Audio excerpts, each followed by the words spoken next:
خبر سے آغاز کریں گے۔ جسٹس گلزار احمد نے چیف جسٹس آف پاکستان کا حلف اٹھا لیا۔ صدر عارف الوی نے چیف جسٹس گلزار احمد سے حلف لیا۔ وزیر اعظم عمران خان بھی حلف برداری کی تقریب میں شریک ہوئے۔ تینوں مسلح افواج کے سربراہان بھی تقریب میں موجود تھے۔ جسٹس گلزار احمد نے چیف جسٹس آف پاکستان کی حیثیت سے حلف اٹھا لیا۔ حلف برادری کی پروقار تقریب ایوان صدر میں ہوئی۔ صدر مملکت ڈاکٹر عارف الوی نے چیف جسٹس گلزار احمد سے حلف لیا۔ تقریب میں وزیر اعظم عمران خان، تینوں مسلح افواج کے سربراہان، وفاقی وزراء اور مشیروں نے شرکت کی۔ اعوذ باللہ من الشیطان الرجیم، بسم اللہ الرحمن الرحیم۔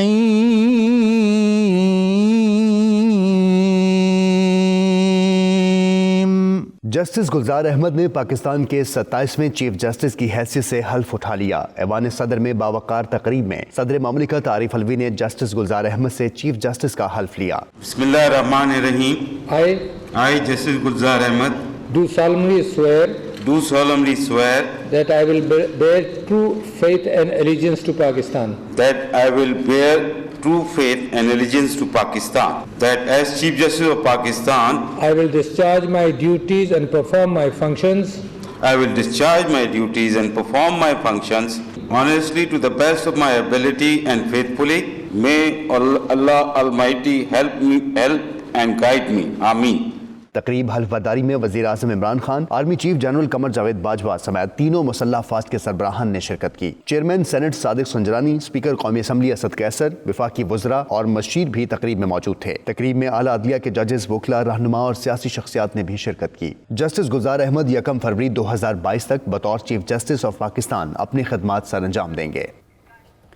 سپریم کورٹ کے سینئر ترین جج جسٹس گلزار احمد نے چیف جسٹس آف پاکستان کے عہدے کا حلف اٹھا لیا ہے۔ جسٹس گلزار 2 سال 1 ماہ تک چیف جسٹس کے عہدے پر فائز رہیں گے۔ جسٹس گلزار احمد کی ابتدائی زندگی، تعلیم، کریئر، شیخ، صحت اور فیصلوں کے حوالے سے دیکھتے ہیں یہ رپورٹ۔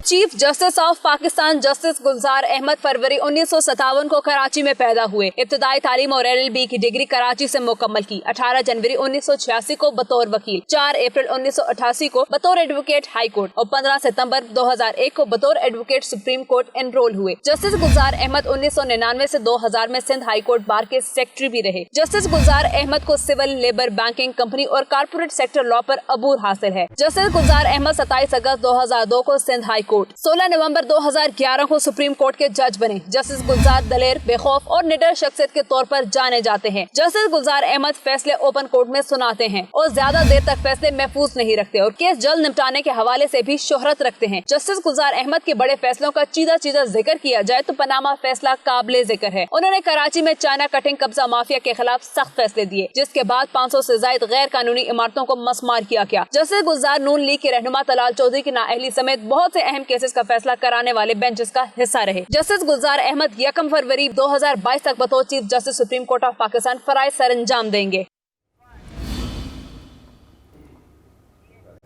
ناظرین، چیف جسٹس گلزار احمد حلف اٹھانے کے بعد سپریم جوڈیشل کونسل اور ججز تقرری جوڈیشل کمیشن کے چیئرمین بھی بن گئے ہیں۔ اس والے سے آپ کو بتائیں کہ چیف جسٹس گلزار احمد حلف اٹھانے کے بعد سپریم جوڈیشل کونسل اور ججز تقرری جوڈیشل کمیشن کے چیئرمین بن گئے۔ چیف جسٹس گلزار احمد کے حلف اٹھانے کے بعد دونوں آئینی باڈیز کی تشکیل تبدیل ہوئی۔ Justice Umar Ata Bandial judicial council اور جسٹس مقبول باقر ججز تقرری جوڈیشل کمیشن کے رکن بن گئے ہیں۔ خبر آپ کو دیں کہ وزیر اعظم عمران خان سے آرمی چیف کی ملاقات ہوئی ہے۔ ذرائع کے مطابق ایوان صدر میں یہ ملاقات ہوئی، جس میں ملکی صورتحال پر تبادلہ خیال کیا گیا ہے۔ جی ہاں، ہم خبر آپ کو دے رہے ہیں، وزیر اعظم عمران خان سے آرمی چیف کی ملاقات ہوئی ہے۔ ذرائع کے مطابق ایوان صدر میں ملاقات ہوئی، جس میں ملکی صورتحال پر تبادلہ خیال کیا گیا۔ وزیر اعظم عمران خان سے آرمی چیف کی ملاقات ہوئی ہے اور یہ ملاقات آرمی چیف سے ایوان صدر میں ہوئی ہے، جس میں ملکی صورتحال پر تبادلہ خیال کیا گیا ہے۔ وزیر اعظم عمران خان سے آرمی چیف کی ملاقات ہوئی، ذرائع کے مطابق ایوان صدر میں یہ ملاقات ہوئی، جس میں ملکی صورتحال پر تبادلہ خیال کیا گیا ہے۔ ایک اور اہم خبر، صدر عارف الوی کا چیف جسٹس گلزار احمد کے اعزاز میں استقبالیہ۔ صدر عارف الوی سے چیف جسٹس گلزار احمد کی ملاقات ہوئی۔ ملاقات میں وزیر اعظم بھی موجود تھے۔ صدر عارف الوی اور وزیر اعظم عمران خان نے جسٹس گلزار احمد کو عہدہ سنبھالنے پر مبارکباد دی۔ ملاقات میں اہم امور سمیت انصاف کی جلد فراہمی کو یقینی بنانے پر تبادلہ خیال کیا گیا۔ اسی پر بات کریں گے، ہمارے ساتھ موجود ہیں فہیم اختر۔ فہیم، بتائے گا استقبالیہ تقریب میں کون کون موجود تھا اور شرکاء نے کن امور پر تبادلہ خیال کیا؟ جی بالکل، جسٹس گلزار احمد پاکستان کے نئے چیف جسٹس بن گئے ہیں اور فہیم اختر اس متعلق ہمیں اپڈیٹ کر رہے ہیں، آپ سے اپڈیٹس لیں گے۔ آپ کو بتائیں کہ صدر عارف الوی کا چیف جسٹس گلزار احمد کے اعزاز میں استقبالیہ۔ صدر عارف الوی سے چیف جسٹس گلزار احمد کی ملاقات ہوئی۔ ملاقات میں وزیر اعظم بھی موجود تھے۔ صدر عارف الوی اور وزیر اعظم عمران خان نے جسٹس گلزار احمد کو عہدہ سنبھالنے پر مبارکباد دی ہے۔ ابھی آپ کو براہ راست لے چلیں گے لاہور، جہاں وزیر ریلوے شیخ رشید اس وقت پریس کانفرنس کر رہے ہیں۔ اور عمران خان کی پوری کوشش ہے کہ مسلم امہ یک زبان ہو کر، ایک زبان ہو کر، یونائٹڈ ہو کر مسئلہ کشمیر سمیت مسلمانوں کے سارے مسئلوں پر زور دے۔ اور اگر آپ نے یہ سوچا اور یہ افواہیں ہو رہی ہیں کہ دو اداروں میں تصادم ہونے جا رہا ہے، میں یہ سمجھتا ہوں کہ عدلیہ بھی پاکستان کا ایک حصہ ہے، عدلیہ بھی پاکستان کا ایک اہم رکن ہے، اہم ستون ہے۔ اسی طرح پاک فوج بھی پاکستان کا ایک اہم ستون ہے، اور یہ دونوں ستون آپس میں ٹکرائیں گے نہیں۔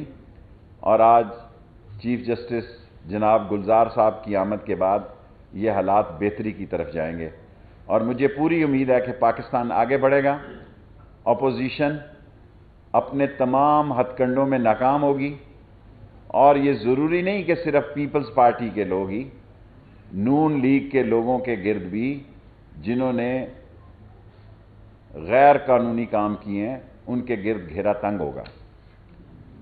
اور میں پچھلی میٹنگوں میں بھی 6 مہینوں سے آپ کو یہ کہہ رہا ہوں کہ شہباز شریف اور حمزہ شہباز کے کیس سیریس ہیں، اور پاکستان میں آج جسٹس کھوسا صاحب نے ایک بات کی ہے کہ کرپشن سے پاکستان کو نقصان پہنچا ہے۔ میں چاہتا ہوں، میں اس سے بھی بڑھ کر بات کرنا چاہتا ہوں، کرپشن غداری کے مترادف ہے۔ کرپٹ معاشرہ غریب کو سوکھی روٹی نہیں دے سکتا۔ کرپٹ معاشرہ جو ہے اور کرپٹ سیاستدان غریب کو چھت نہیں دے سکتا، اور کرپٹ معاشرہ اور کرپٹ سیاستدان ملک کو آگے نہیں بڑھنے دے گا۔ اور میں ان دی اینڈ آپ سب لوگوں کو یقین دلاتا ہوں کہ عمران خان کی قیادت میں ہم آگے بڑھیں گے اور مسائل کو حل کریں گے اور لوگوں کی توقعات پر پورا اتریں گے۔ ادھر سے شروع ہوتے ہیں۔ مشرف کے حوالے سے فیصلہ آیا ہے، اس پہ آپ کو کہنا بھی اعتراض ہے جو ہے، میں مشرف کو، میں پہلے کہہ چکا ہوں، اپنا بھی وقت بچائیں اور مجھ پہ بھی مہربانی فرمائیں۔ میں مشرف کو غدار نہیں سمجھتا، پیٹریوٹ پاکستانی سمجھتا ہوں۔ خاقان عباسی صاحب کے بارے میں نے سپریم کورٹ میں رٹ کی تھی، وہ اتنے سالوں کے بعد وہ نیب نے کل فیصلہ کیا، ابھی تک میرے ساتھ نیب کا کوئی رابطہ نہیں ہوا۔ نیب نے ابھی تک مجھے نہیں بتایا کہ میری کوئی وٹنس ہے یا نہیں ہے، کیونکہ میں نے سپریم کورٹ میں رٹ کی تھی کہ اتنے اربوں روپے کا پاکستان کا لاس ہوا ہے۔